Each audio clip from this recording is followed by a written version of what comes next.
Hello, and welcome to Pierce Conservation District's Urban Tree Cell Workshop. We've broken this video into three main sections: what is an urban heat island, benefits of urban trees, and how to care for your new urban tree. Let's get started.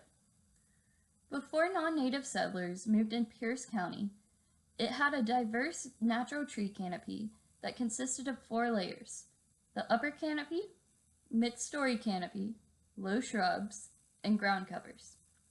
When it rained or snowed, these layers provided a natural reservoir that stored water when the amount of water was high, like during winter rains, to use during periods of drought. Using satellite imagery, we can see how canopy coverage has changed in the past 50 years. The green in these images represents natural landscape. You can see as Pierce County has grown and urbanized, there is less and less greenery. Within these urbanized areas, there are heat pockets called urban heat islands. An urban heat island is defined as an urbanized area that experiences higher temperatures than surrounding areas. The developed area around I-5 in Tacoma is one example of an urban heat island. Did you know that on a hot day, there can be a 14-degree difference between the Tacoma Mall area and the north end of Tacoma, where there are more trees? Let's talk to Melissa Buckingham, PCD's Water Quality Improvement Director, to find out more about urban heat. So basically what the urban heat island effect does is create this bubble around overly urbanized, under-treed areas that hold all the toxins and pollutants in. Large cities are impacted the most because they have a lot of hardscapes, areas like roads, like sidewalks and rooftops, that absorb heat from the sun and then re-emit it back into the area. The heat can get so intense in these areas that the temperature can rise up to 14 degrees higher than in forested areas. This becomes really dangerous for people living in these urban heat islands. They're at a higher risk of heat-related deaths and illnesses. There's a high demand for AC, and there's a huge increase in air pollutants. But the impact stretches even further. The increase in temperature on pavements and rooftops can heat up stormwater runoff, flowing into our local streams and eventually heating up Puget Sound.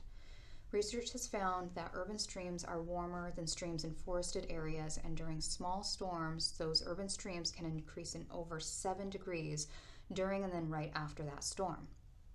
So really, the purpose of the urban tree sale is to get more urban trees into these areas that desperately need them. These trees are like a catch-all. They're reducing air pollutants, they're filtering stormwater runoff, and they're producing natural air conditioning through shading. Trees aren't just good for the environment. They can also improve mental well-being by increasing student and worker ability to focus, better the economy by increasing property value by up to 15%, and are beneficial to your physical well-being. The bigger the tree, the bigger the benefit to you and the environment. That's why we've discounted our tree pricing to reflect the benefits each tree provides. In the Pacific Northwest, a conifer catches and stores about 30% of the precipitation that falls on it, while a deciduous tree catches and stores about 15%. This is why large and evergreen trees are the lowest cost. They provide the most benefits. Regardless of what you purchase, any tree is better than no tree. Now it's time to plant your own urban trees. Before planting, make sure to review placement guidelines. The Arbor Foundation says there are 7 considerations when planning where to place your tree: tree height, how wide the tree canopy will spread, is the tree deciduous or evergreen, the shape of the tree, the growth rate, soil, sun, and moisture requirements, and fruiting.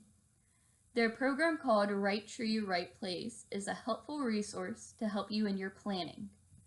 Remember, if your mature tree is going to be 25 feet or higher, it is not approved to be under power lines. Tree height information is provided on our tree cell webpage. Other placement guidelines to consider is that your tree should be at least 10 feet away from any buildings, 5 feet away from property lines, and 2 feet away from sidewalks. The reason being is as the tree matures, it will not only grow up, but also out. Unless your tree is an approved street tree, we recommend keeping it 10 feet away from pavement, as the roots might be subsurface instead of deeply rooted. Examples of improperly placed trees include placing your tree close to property lines.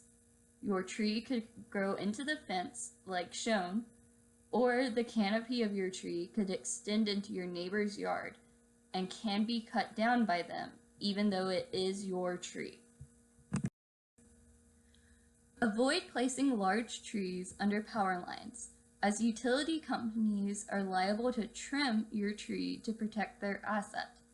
One occurrence that often happens is topping a tree. This is an extreme pruning method to remove a tree's crown. By topping a tree, you are diminishing its photosynthesis capabilities, increasing exposure to the elements and fungal spores, and can reduce native disease resistance.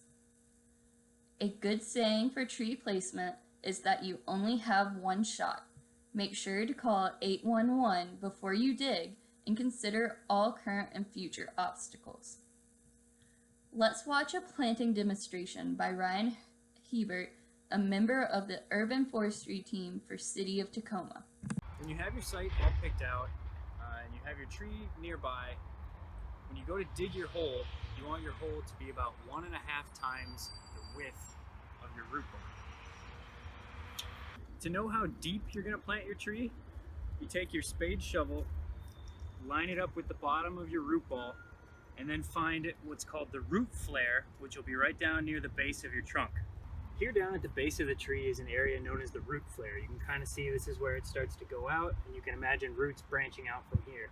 It's really important not to bury this part of the tree. The tree does some of its breathing through here, it gets some of its nutrition through here, and if you bury that in the soil, you can kind of drown out your tree. On this tree has a very shallow root ball, so it looks like our hole only needs to be about that deep.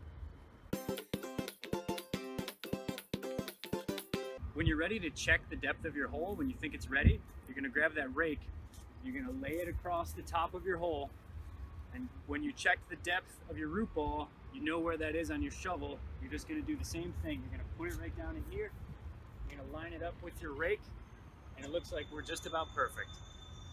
Once you have your tree dropped in the hole, the most important thing you have to do next is to make sure that it sits in straight as you fill it in. Once your tree is in the hole and you've filled it about halfway, that would be a great time if you have any tag grow or any kind of supplemental filler to add in. This would be the time to do it.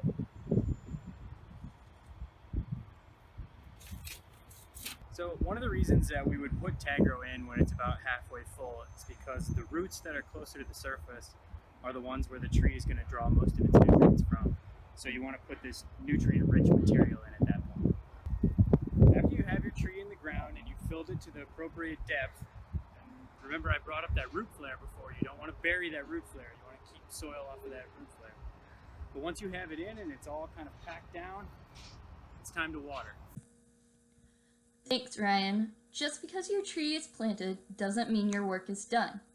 In order to reap the full benefits from your tree, it is important to follow these guidelines. After planting your tree, you should add mulch, roughly 3 inches thick, with a 1-inch ring around the trunk left open. In other words, the mulch ring around your tree should look like a donut.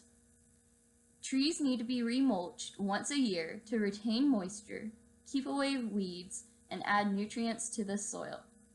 The ring around the tree also helps funnel water to the tree roots.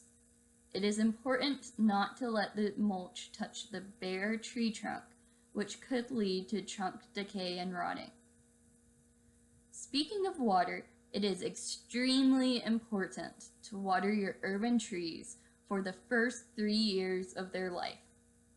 PCD suggests watering 5 gallons twice a week during the first year, 5 gallons once a week during the second year, and 5 gallons once every other week the third year, from April through October. When watering your urban trees, you can utilize our PCD watering buckets to provide a slow flow, and ensure that all of the water is getting used by your tree roots. It's important to note that lawn irrigation systems typically do not provide enough water for trees. You might find that the first year of your tree's life it needs to be staked. That's perfectly okay. Place a stake at least 1 foot away from the tree trunk and use flexible material to tether the tree to the stake.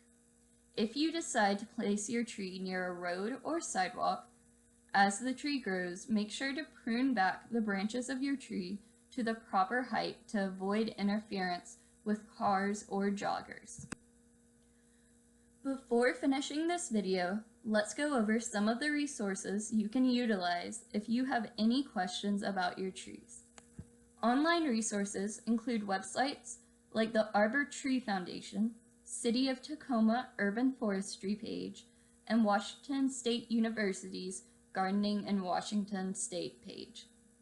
In-person resources include your local Master Gardener community, certified local arborist, and of course Pierce Conservation District. The Urban Tree Cell was brought to you through partnerships between Pierce Conservation District, unincorporated Pierce County, City of Tacoma, City of Puyallup, and generous community donors. If you are interested in being further involved, see our other volunteer opportunities on our website.